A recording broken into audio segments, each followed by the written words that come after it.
안녕하세요. 재무제표 파헤치기의 잔돈사냥꾼입니다. 이번 시간에는 현대자동차의 두 번째 시간으로 재무제표 측면에서 심도 있게 다뤄볼 텐데요. 시작 전에 구독과 좋아요 그리고 댓글을 달아주시면 영상을 만드는 데 큰 도움이 됩니다. 감사합니다. 파트 2 재무제표 분석입니다. 자산은 부채 플러스 자본이라는 기본 공식에서 시작하는 재무상태표를 보고 증감 내역을 확인하자입니다. 보시는 것처럼 각 항목별로 K거 기준으로 얼마만큼 상승했는지를 먼저 살펴볼 텐데요. 자본은 매년 0.7%가 상승한 반면에 부채는 4.5%, 자본과 부채의 합인 자산은 3.2%로 상승한 것을 알 수가 있습니다. 자본금은 최근 5년 동안 상승하지 않은 것을 알 수 있는데요.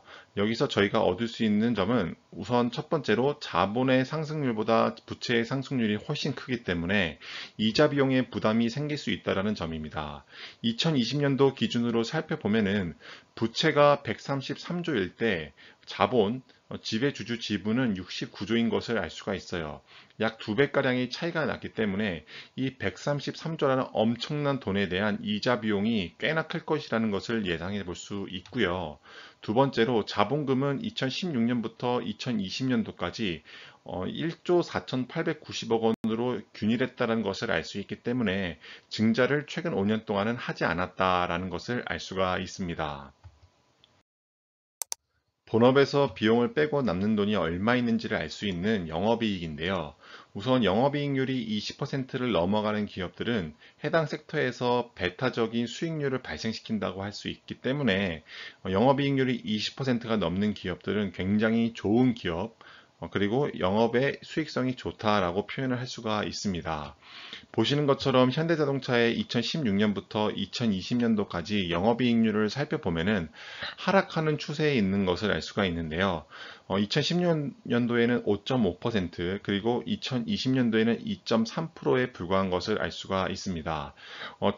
가장 높았던 2016년도 5.5%에 불과한 것을 보면은 이 영업이익률이 절대적인 수치로 봐도 굉장히 낮은 상태에 속해 있는 것을 알 수가 있어요. 우리가 매출은 현금 매출과 외상 매출의 합이라는 것을 말씀드렸고, 현금 매출이 높을수록 외상 매출이 작은 거기 때문에 실제 현금화 하는 수준이 더 높아진다는 것을 알 수가 있고, 외상 매출이 반대로 높은 경우에는 현금이 들어오는 양이 적기 때문에 흑자 도산 가능성이 존재한다고 말씀드렸습니다. 그러면 실제 매출액 대비 매출 채권 및 기타 채권의 비율을 살펴보면 다음과 같은데요. 2016년도에는 매출 채권 비율이 8.5%였는데 2020년도에는 7.3%로 일부 하락한 것을 알 수가 있어요. 다행히 매출 채권의 비중이 하락한다는 것은 그만큼 회사가 현금으로 빠르게 돈이 들어온다는 뜻이 되고 그 유동화 비율이 더더욱 높아졌기 때문이라고 볼 수가 있겠네요. 그러면 실제 K거 기준으로 매출액과 매출 채권 및 기타 채권의 각각의 항목이 K거 기준으로 얼마만큼씩 상승했는지를 보면은 우리가 방금 전에 결론을 내렸듯이 매출액의 상승률이 매출 채권 및 기타 채권의 상승률보다 더 컸기 때문에 이 비중이 점차 낮아졌다고 결론을 내릴 수가 있습니다. 기초재고와 단기 매입의 합은 매출 원가와 기말 재고의 합과 같다는 것은 일전에 설명드린 바가 있습니다.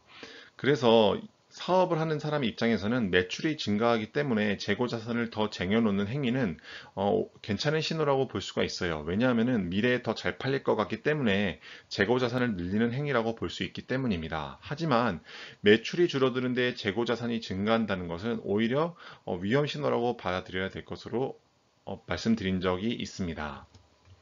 그러면 실제 현대자동차의 재고자산 증감 여부를 살펴보면 다음과 같은데요. 노란색 꺾은 선을 보면은 재고자산 회전율인데 이 재고자산 회전율은 높을수록 재고가 빠르게 소진된다는 뜻입니다. 2016년도에는 9.5에 달하는 회전율을 보였는데 2020년도에는 그보다 낮은 9.04의 회전율을 보였습니다. 다행히 코로나 이전에는 9.45로 2016년도와 비슷한 재고자산 회전율을 보였다는 점은 그나마 이 코로나 때문에 이 재고자산 회전율이 조금 느려졌다라고 판단을 해볼 수가 있을 것 같아요. 실제 K거 기준으로 재고자산이 매년 1%씩 증가할 때 매출액은 2%씩 증가했다고 하니까 다행히도 재고자산보다 매출액의 증가액이 크다는 것은 좋은 신호라고 볼 수가 있습니다. 그러면 실제 이 재고자산과 매출채권의 회전기간의 합인 영업순환 주기를 통해서 현대자동차가 실제 영업순환 주기가 어떤 추세를 보였는지를 살펴보도록 할게요. 보시는 것처럼 2016년도에는 56일에 달했던 영업순환 주기가 2020년도에는 그보다 낮아진 53일이 된 것을 알 수가 있습니다. 보시는 것처럼 재고자산의 회전 기간은 점차 늘어났지만 아주 소폭으로 늘어난 것을 알 수가 있고, 매출 채권은 오히려 회전 기간이 짧아졌기 때문에 이 영업순환 주기 자체가 낮아진 것을 알 수가 있습니다.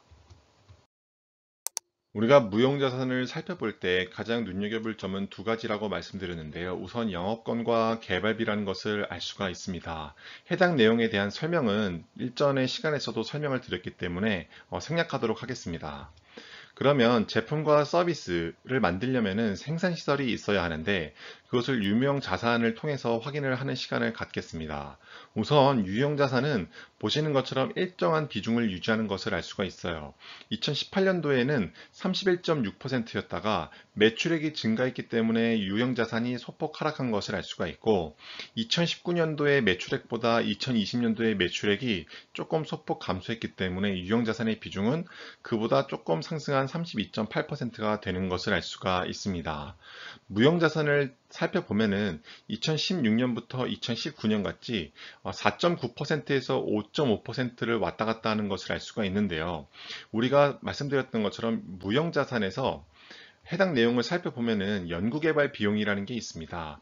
연구개발 비용에서 이 밑줄 친 내용을 보면은 매출액 대비 연구개발비가 얼마만큼이냐에 따라서 이 현대자동차가 앞으로 미래의 먹거리를 위해서 얼마만큼 투자하는지를 알 수가 있는데요. 다행히도 2018년도보다 2019년도에 그리고 2019년도보다 2020년도에 이 개발비의 비중이 점차 상승한 것을 알 수가 있습니다. 0.1%씩 상승했지만 그럼에도 불구하고 계속해서 상승 추세를 보이는 것은 좋은 신호라고 볼 수가 있습니다. 그러면 실제 연구 개발 활동과 관련해서 지출된 내용 중에서 우리가 개발비와 경상 연구 개발비로 나뉘는 것을 알 수가 있는데요. 경상 연구 개발비라는 것은 이 연구 활동과 관련해서 비용으로 처리하는 것, 당해 비용으로 처리하는 것을 말하고, 개발비라고 하는 것은 이 연구 개발 활동과 관련된 돈 중에 일부를 무형자산에서 감가상각을 하는 것을 나타내는데요. 이 개발비의 비중과 경상 연구 개발비의 비중을 보면은 거의 1대1인 것을 알 수가 있습니다. 다시 말해서 현대자동차 같은 경우는 이 연구개발 활동에 관련된 돈의 50%에 가까운 것을 매년 무형자산화 시킨다는 것입니다. 이렇게 무형자산을 많이 시킨다는 것은 그만큼 당해 비용 처리하는 것을 몇 년에 걸쳐서 나누어서 비용을 처리한다는 것이기 때문에 이익을 좀 더 크게 보이게 하는 점이 있는데요. 그렇기 때문에 삼성전자와 그리고 세계 유수 기업들은 이 개발비 비중이 상대적으로 낮게 대부분을 다 비용 처리하는 것을 알 수가 있는데, 현대차 같은 경우는 지금 거의 1조 5천억 원에 가까운 돈을 개발비로 잡혀 있다는 것은 조금 안 좋은 신호라고 볼 수가 있겠습니다. 2016년부터 2020년도까지 손익계산서의 항목별 증감률을 살펴볼게요. 우선 매출액은 매년 2.1%씩 상승한 것을 알 수가 있습니다. 매출 원가는 같은 기간에 2.4%로 매출액의 상승률보다 더 크기 때문에 매출액에서 매출 원가를 뺀 매출 총이익은 오히려 더 낮은 0.9%에 불과한 것을 알 수가 있어요. 이 매출 총이익에서 판관비를 빼면은 영업이익이 나오는데요. 이 판관비가 오히려 매출 총이익보다 훨씬 더 크게 매년 5.2%씩 상승했기 때문에 영업이익은 오히려 마이너스 14.3%가 된 것을 알 수가 있습니다. 당기순이익은 영업이익에서 영업의 손익을 더하고 뺀 값인데요. 그보다 더 큰 폭으로 하락한 것으로 보아 영업 외의 손익이 더 마이너스가 생긴 것을 알 수가 있습니다. 여기서 조금 눈여겨볼 점은 매출액의 상승률이 지난 5년간 2.1%에 불과했다는 것은 이 회사가 하는 사업의 매출액 상승률이 별로 높지 않다는 뜻이 되고, 그렇다는 것은 앞으로 이 회사가 상승할 수 있는 여력이 제한될 수 있다라고 판단을 내릴 수도 있습니다. 회사가 창출한 현금을 주주에게 나눠주는 배당 성향 및 배당 현황인데요. 최근 5년간을 보면은 2016년부터 2019년까지는 주당 4,000원을 지급한 것을 알 수가 있고, 2020년도에는 코로나 때문에 3,000원으로 일부 하락한 것을 알 수가 있어요.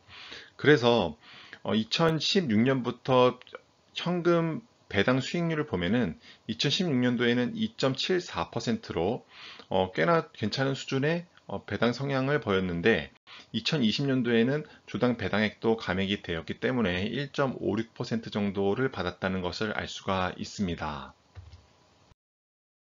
그래서 회사 통장에 얼마의 돈이 들어왔는지를 알아보는 영업활동 현금 흐름입니다. 보시는 것처럼 영업활동 현금 흐름과 당기순이익과의 비교를 통해서 실제 영업활동 현금 흐름이 당기순이익보다 크거나 같다면 영업의 질이 좋다고 표현을 하는데요. 우선 최근 5년 동안 K거 기준으로 각 항목, 즉 당기순이익과 영업활동 현금 흐름이 어떤 추세를 보였는지 살펴볼게요. 당기순이익을 보면은 매년 마이너스 20%씩 감소한 것을 알 수가 있고, 영업활동 현금 흐름은 2020년도에 마이너스를 일으켰기 때문에 이 K거 기준으로 계산 자체가 불가능한 점은 참고해 주시면 될 것 같아요. 그래서 2019년이랑 2020년을 보면은 영업활동 현금 흐름보다 오히려 당기순이익이 높은 것을 알 수가 있는데요. 다시 말해서 실제 3조 1천억 원을 벌었다고 쳐도 회사에 들어온 돈은 4,198억밖에 안 됐고, 2020년도에는 1조 9천억 원의 당기순이익을 냈지만 실제 영업활동 현금으로는 마이너스 4천억 원이 나갔다는 것을 알 수가 있는데요. 이 이유를 찾아보기 위해서는 실제 영업활동 현금 흐름을 보여줄 수 있는 현금 흐름표를 살펴봐야 되는데요. 보시는 것처럼 2018년부터 2020년도에 연결 현금 흐름표를 가져와 봤습니다. 보시는 것처럼 영업활동 현금 흐름은 마이너스 4천억 원으로, 그 이유를 살펴보면은 영업활동 당기순이익은 1조 9천억 원에 달하지만 조정과 자산 부채의 변동으로 인해서 이렇게 마이너스가 된 것을 알 수가 있는데요.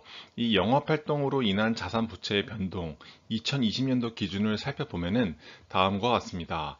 매출 채권이 증가했고 기타 채권도 증가했으며, 기타 금융자산의 증가와 마지막으로 금융채권 등의 변동에 따라서 그 돈이 약 10조가량이 마이너스가 되고, 운용 리스 자산의 증가로 약 4조 2천억 원가량의 돈이 마이너스가 됐기 때문에 이 영업활동으로 인한 자산 부채의 변동이 아주 큰 폭으로 마이너스를 달했기 때문에 영업활동 현금 흐름이 마이너스가 된 것을 알 수가 있습니다.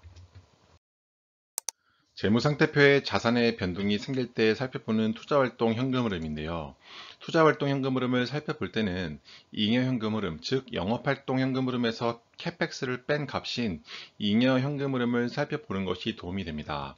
2016년과 2017년도를 살펴보면은 이 영업활동 현금 흐름보다 캐펙스의 값이 더 높기 때문에 오히려 마이너스 1.9조 원을 찍은 것을 알 수가 있고, 2017년도에는 캐펙스가 상승을 했음에도 불구하고 영업활동연금 흐름이 훨씬 더 큰 폭으로 상승을 했기 때문에 이 잉여연금 흐름이 8,600억 원이나 된 것을 알 수 있습니다.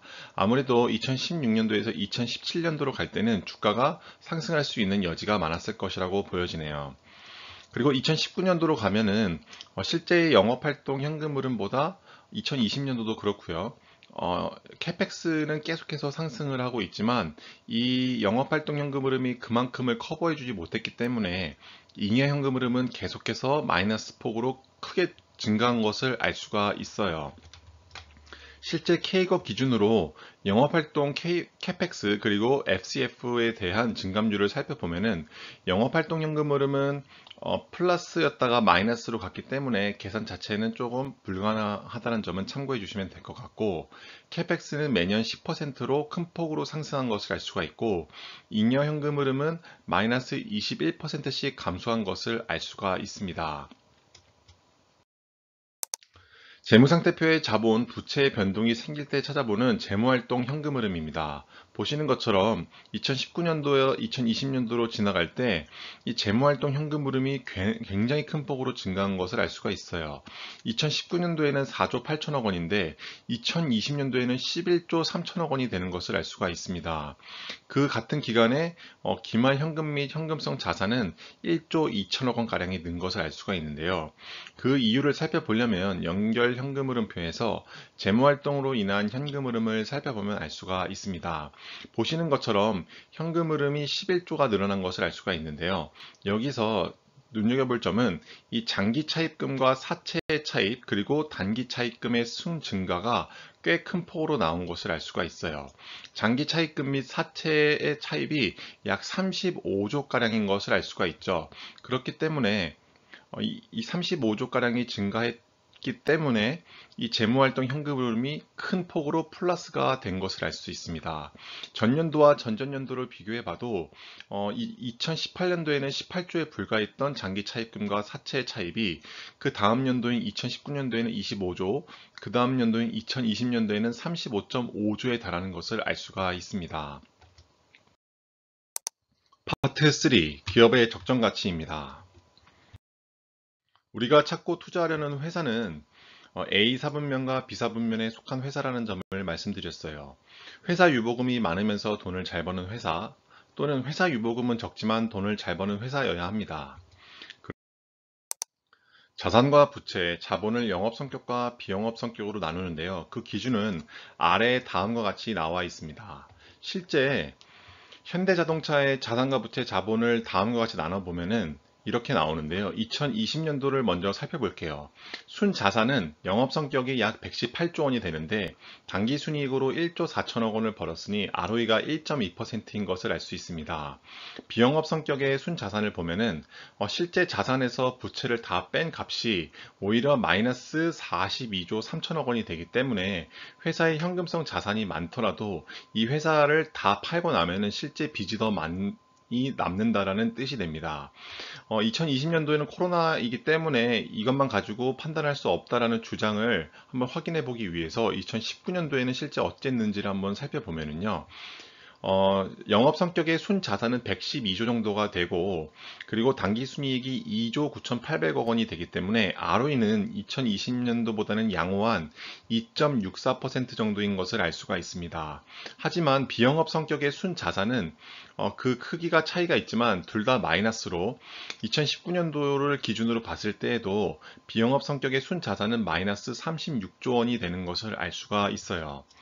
그래서 실제 이 현대자동차에 어떤 사분면에 속했는지를 보면은 돈은 벌기는 벌지만 그렇게 잘 버는 상태는 아니고, 비영업 성격의 자산과 부채를 뺀 순자산은 둘 다 마이너스를 기록했기 때문에 회사가 보유하고 있는 자산은 부채 대비 그렇게 크지 않다라고 보여지기 때문에 이 B사분면과 C사분면 중간 지점 어디에 속한다는 것을 알 수가 있겠습니다.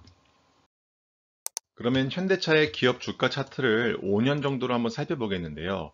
2016년부터 2020년 초까지는 계속해서 10만 원에서 13만 원대에서 왔다 갔다 하는 것을 알 수가 있어요. 코로나 때 6만 5천 원까지 떨어진 다음에 급반등해서 2021년도 1월에는 최고점인 28만 9천 원까지 오른 것을 알 수가 있습니다. 현재는 22만 9천 원대에서 움직이는 것을 알 수가 있고요. 최근 5년 기준으로 현대자동차와 코스닥 그리고 코스피의 시장 수익률을 비교해 본다면 현대자동차는 5년 동안 7%의 수익률을 낼 때 코스닥과 코스피는 각각 8에서 10%를 낸 것을 알 수가 있어요.